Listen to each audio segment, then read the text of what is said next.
You can't say it, but you know it's true. Good evening, everybody. It is an honor to be here at my last, and perhaps the last, White House Correspondents Dinner.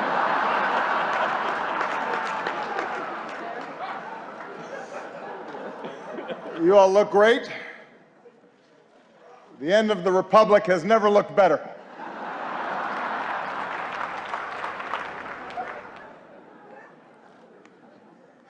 I do apologize. I know I was a little late tonight. I was running on CPT.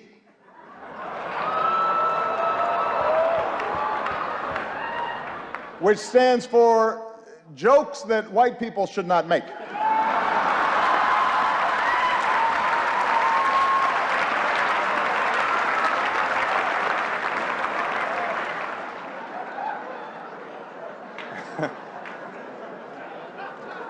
It's a tip for you, Jeff. Anyway, here we are. My 8th and final appearance at this unique event. And I am excited. If this material works well, I'm going to use it at Goldman Sachs next year.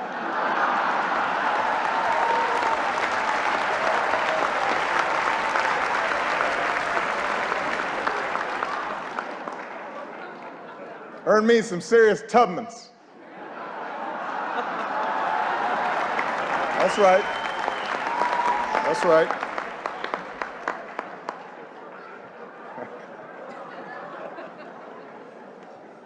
My brilliant and beautiful wife, Michelle, is here tonight.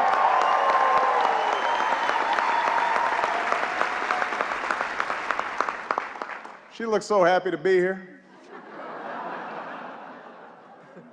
That's called practice. It's like learning to do 3-minute planks. She makes it look easy now, but next year at this time, someone else will be standing here in this very spot, and it's anyone's guess who she will be. But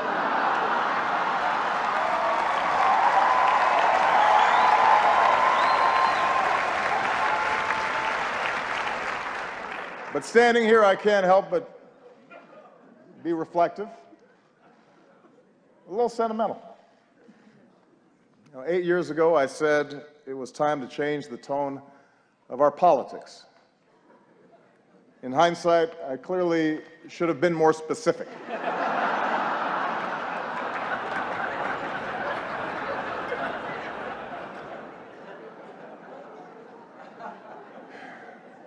Eight years ago, I was a young man, full of idealism and vigor. And look at me now. I am gray, grizzled, just counting down the days till my death panel.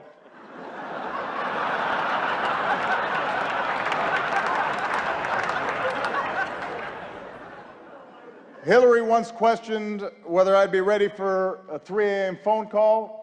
Now I'm awake anyway because I got to go to the bathroom. I'm up.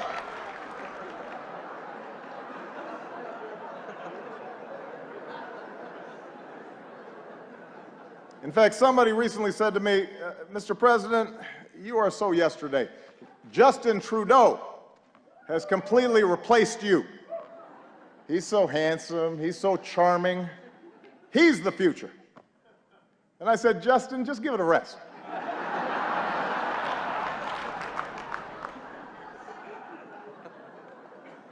I resented that. Meanwhile, Michelle has not aged a day.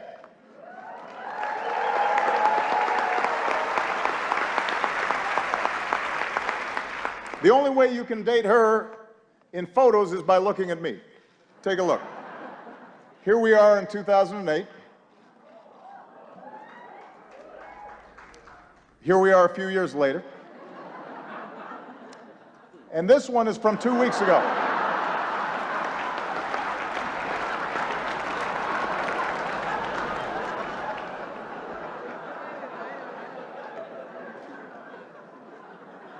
So time passes. In just 6 short months, I will be officially a lame duck, which means Congress now will flat out reject my authority, and Republican leaders won't take my phone calls. And this is going to take some getting used to. It's really going to, it's a curveball. I don't know what to do with it.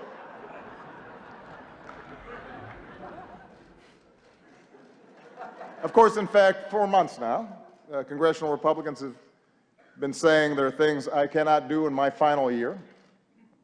Unfortunately, this dinner was not one of them. But on everything else, it's another story. And you know who you are, Republicans. In fact, I think we've got Republican Senators Tim Scott and Cory Gardner.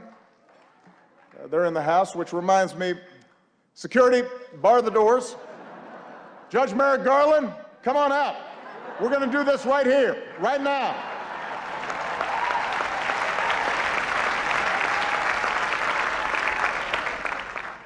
It's like the Red Wedding.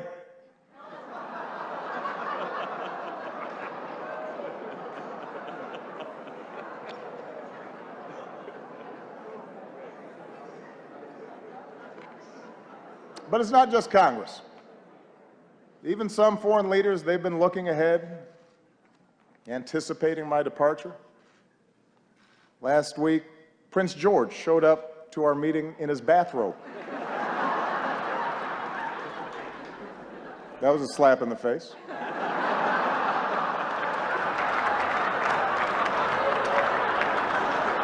A clear breach of protocol.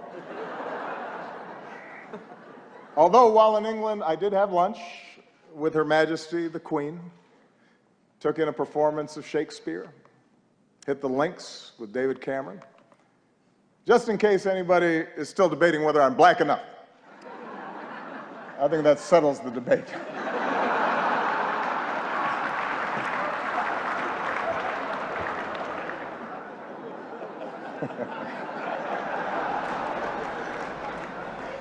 I won't lie.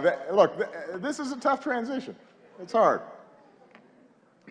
Key staff are now starting to leave the White House. Even reporters have left me. Savannah Guthrie, she's left the White House press corps to host the Today Show. Norah O'Donnell left the briefing room to host CBS This Morning. Jake Tapper left journalism to join CNN.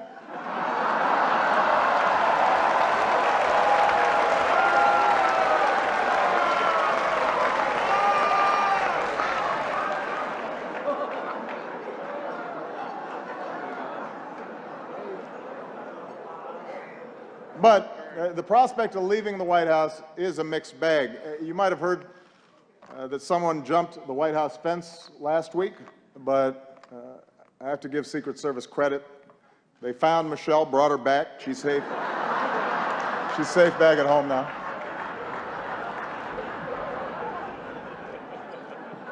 It's only 9 more months, baby. Settle down.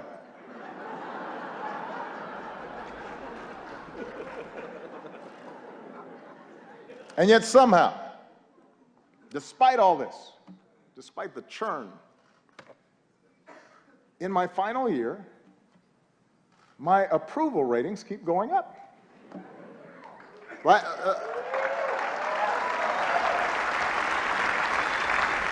last time I was this high, I was trying to decide on my major.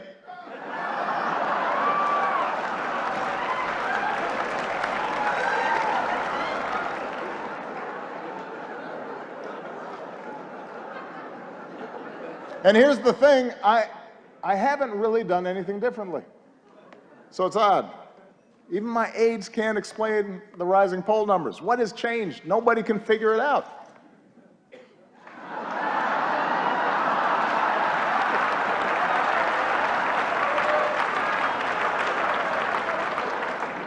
Puzzling. Anyway,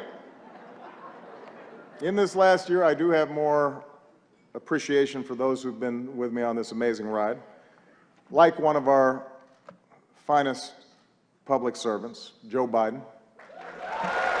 God bless him. Love that guy. I love Joe Biden. I really do. And I want to thank him for his friendship, for his counsel, for always giving it to me straight, for not shooting anybody in the face.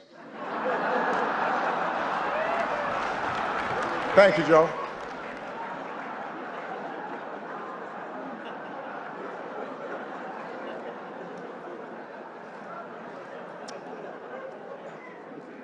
Also, I would be remiss, let's give it up for our host, Larry Wilmore.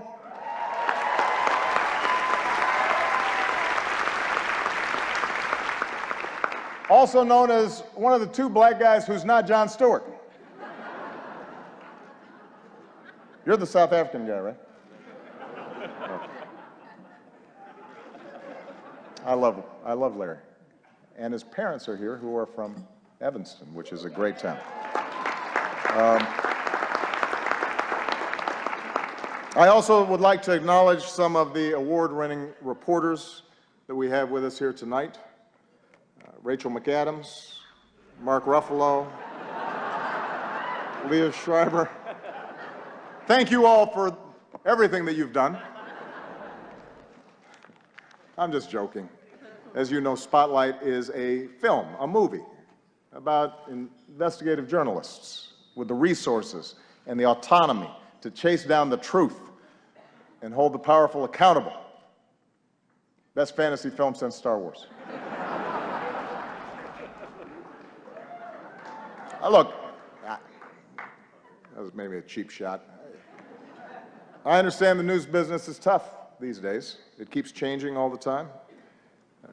Every year at this dinner, somebody makes a joke about BuzzFeed, for example, changing the media landscape. And every year the Washington Post laughs a little bit less hard.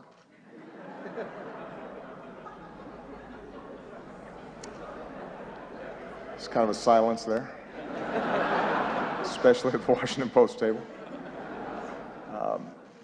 GOP Chairman Reince Priebus is here as well. Glad to see that you feel that you've earned a night off. Congratulations on all your success. The Republican Party, the nomination process, it's all going great. Keep it up.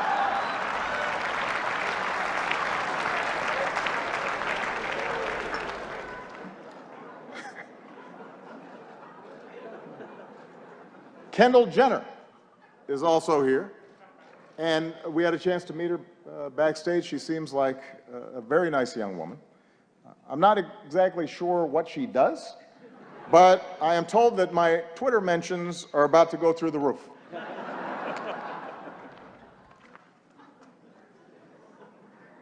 Helen Mirren is here tonight.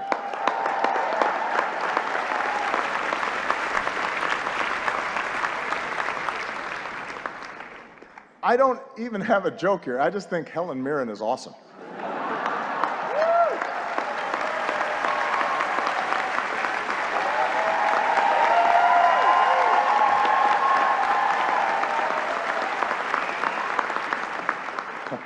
She's awesome. Sitting at the same table, I see Mike Bloomberg.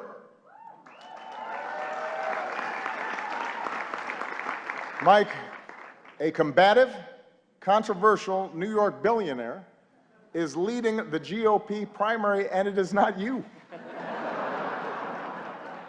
That has to sting a little bit.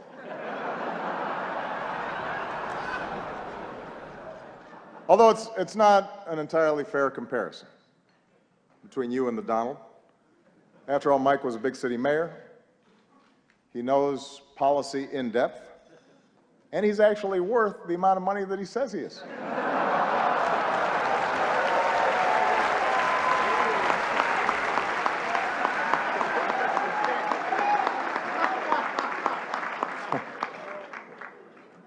What an election season. For example, we've got the bright new face of the Democratic Party here tonight, Mr. Bernie Sanders. There he is.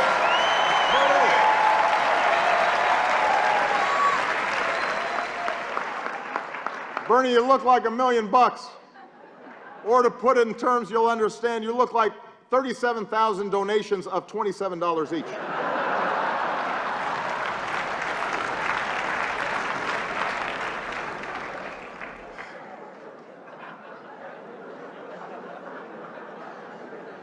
A lot of folks have been surprised by the Bernie phenomenon, especially his appeal to young people, but not me. I get it. Just recently, a young person came up to me and said she was sick of politicians standing in the way of her dreams. As if we were actually going to let Malia go to Burning Man this year. Was not going to happen. Bernie might have let her go, not us.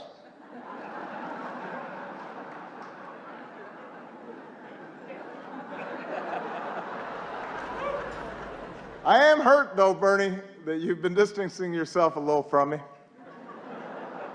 I mean, that's just not something that you do to your comrade.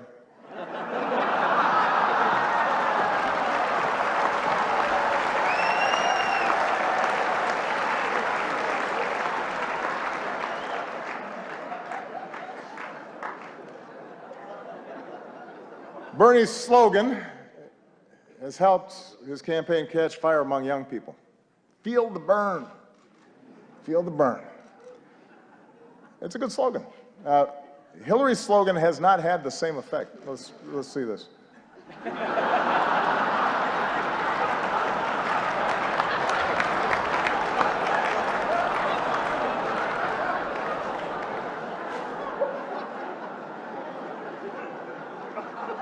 Look, I've said how much I admire Hillary's toughness, her smarts, her policy chops, her experience. You've got to admit it, though. Hillary trying to appeal to young voters is a little bit like your relative who just signed up for Facebook. Yeah. Dear America, did you get my poke? Is it appearing on your wall? I'm not sure I'm using this right. Love, Aunt Hillary.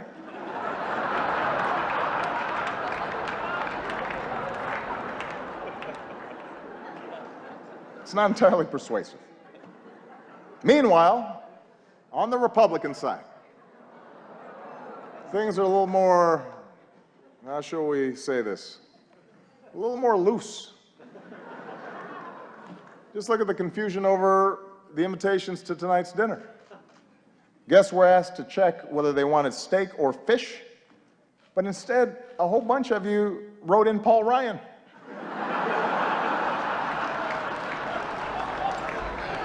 That's not an option, people. Steak or fish.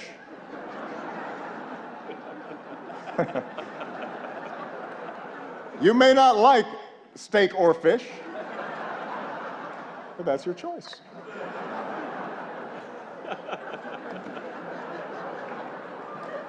Meanwhile, some candidates aren't polling high enough to qualify for their own joke tonight.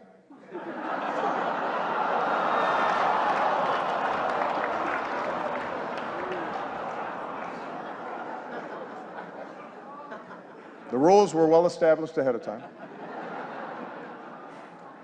And then there's Ted Cruz. Ted had a tough week. He went to Indiana, Hoosier country, stood on a basketball court, and called the hoop a basketball ring.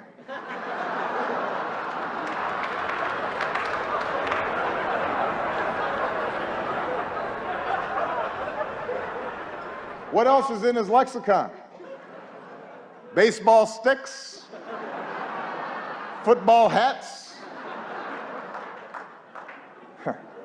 But sure, I'm the foreign one.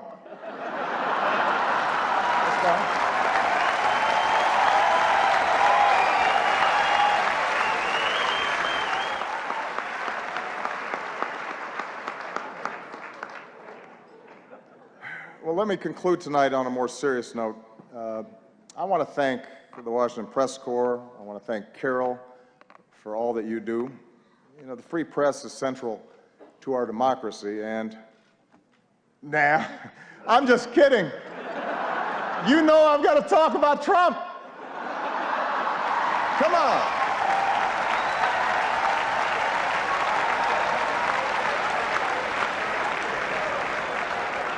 weren't just going to stop there. Come on.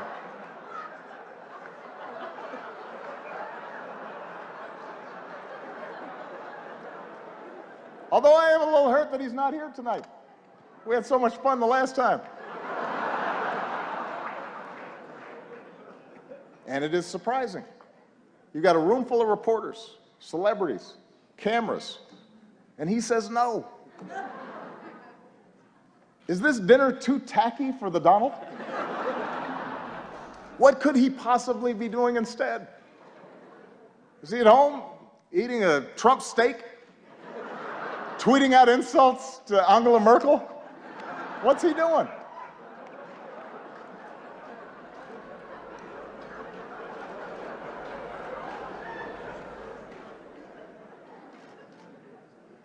The Republican establishment is incredulous that he's their most likely nominee. Incredulous, shocking. They say Donald lacks the foreign policy experience to be president. But in fairness, he has spent years meeting with leaders from around the world. Miss Sweden, Miss Argentina, Miss Azerbaijan.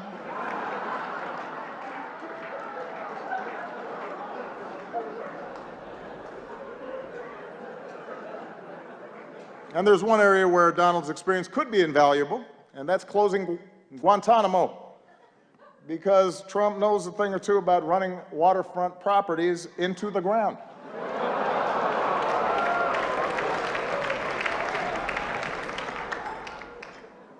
All right, that's probably enough. I mean, I've got more material. No. I don't want to spend too much time on the Donald. Following your lead, I want to show some restraint. Because I think we can all agree that from the start, he's gotten the appropriate amount of coverage, befitting the seriousness of his candidacy.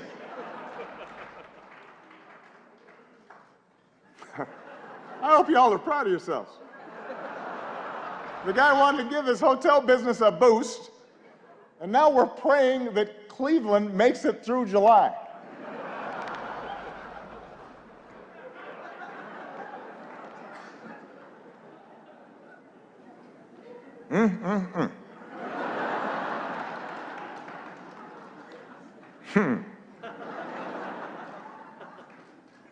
As for me and Michelle, we've decided to stay in D.C. for a couple more years. Thank you. This way, our youngest daughter can finish up high school. Michelle can stay closer to her plot of carrots. She's already making plans to see them every day. Take a look.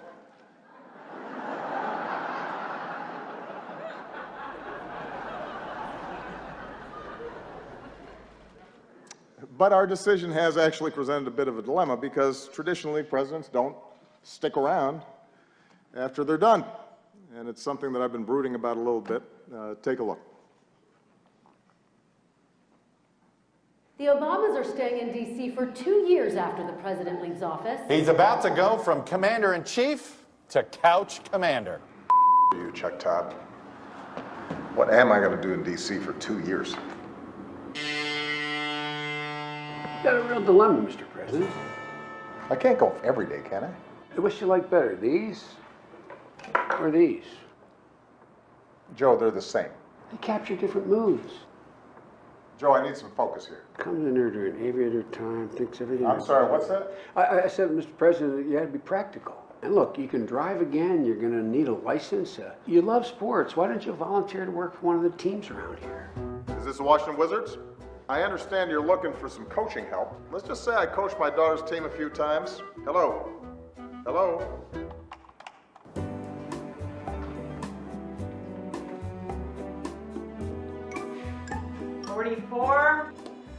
Finally.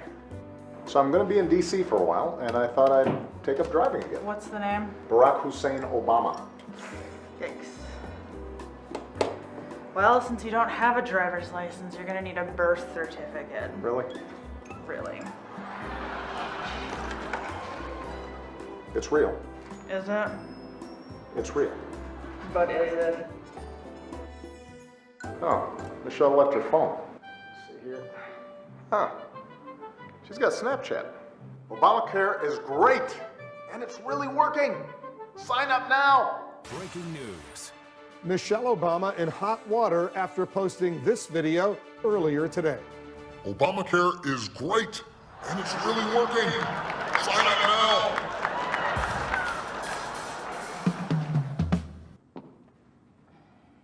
No? No. Did it get a lot of views at least? Honey, enough. Why don't you just talk to somebody who's been through this? I gotta go to Soul Cycle.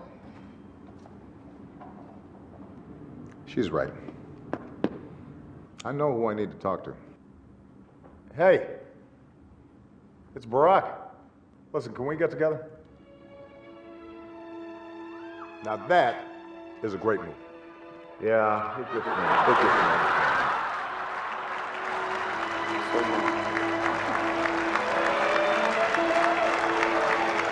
So, you got any advice for me? So now you want my advice? First, stop sending me all these LinkedIn requests. And second, here's the beauty of this whole thing. You've got all the time in the world to figure this out. You can just be you for a while. If you know how to do that again. So I can just be me.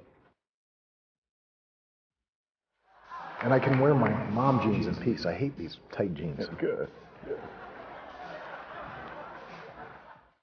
Yesterday, I had a beer at 11:30 in the morning. And you know, McDonald's now serves breakfast all day long. You know, Michelle's going to be at spin class, so she'll never know. Right. Let it go. You know, it won't be long. You'll be able to walk right out of the Oval Office singing zippity-doo-dah, zippity-yay. And you got plenty of time to work on your tan. And you know what? I finally got the grand bargain on a sweet Chevy Tahoe. Look here. Look here. Here. You want one?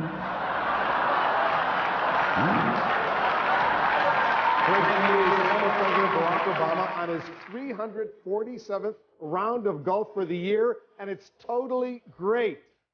And Gloria, not a problem for anybody. I can't think of a reason to care, Wolf, and believe me, I've tried. There you go.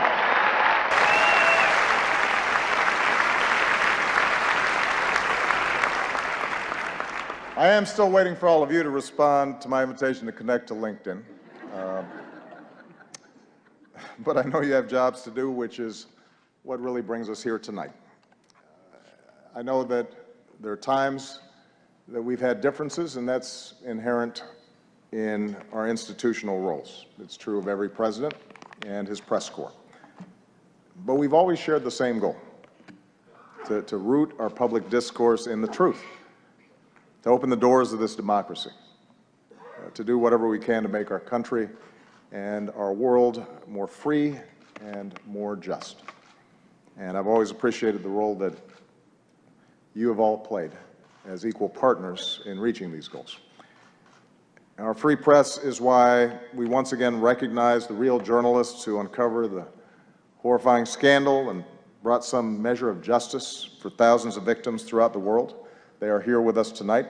Sasha Pfeiffer, Mike Resendez, Walter Robinson, Matt Carroll, and Bed Brandley Jr. Please give them a big round of applause.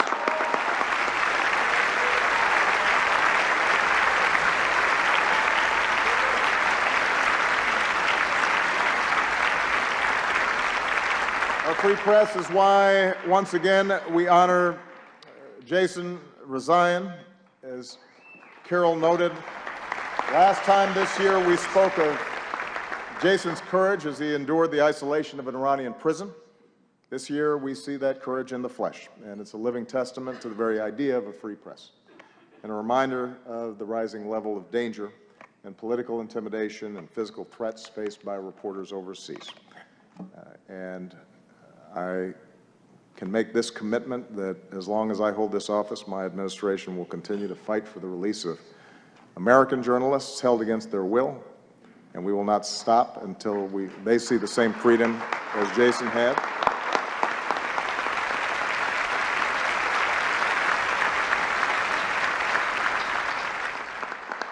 At home and abroad, journalists, like all of you, engage in the dogged pursuit of informing citizens and holding leaders accountable and making our government of the people possible. And it's an enormous responsibility. And I realize it's an enormous challenge at a time when the economics of the business sometimes incentivize speed over depth, and when controversy and conflict are what most immediately attract readers and viewers. The good news is there's so many of you that are pushing against those trends. And as a citizen of this great democracy, I am grateful for that. For this is also a time around the world when some of the fundamental ideals of liberal democracies are under attack, and when notions of objectivity and of a free press and of facts and of evidence are trying to be undermined, or in some cases ignored entirely. And in such a climate, it's not enough just to give people a megaphone. And that's why your power and your responsibility to dig and to question and to counter distortions and untruths is more important than ever. Taking a stand on behalf of what is true does not require you shedding your objectivity. In fact, it is the essence of good journalism. It affirms the idea that the only way we can build consensus, the only way that we can move forward as a country, the only way we can help the world mend itself is by agreeing on a baseline of facts when it comes to the challenges that confront us all. So this night is a testament to all of you who've devoted your lives to that idea, who push to shine a light on the truth every single day. So I want to close my final White House Correspondents' Dinner by just saying thank you. I'm very proud of what you've done. It has been an honor and a privilege to work side by side with you to strengthen our democracy. And with that, I just have two more words to say. Obama out.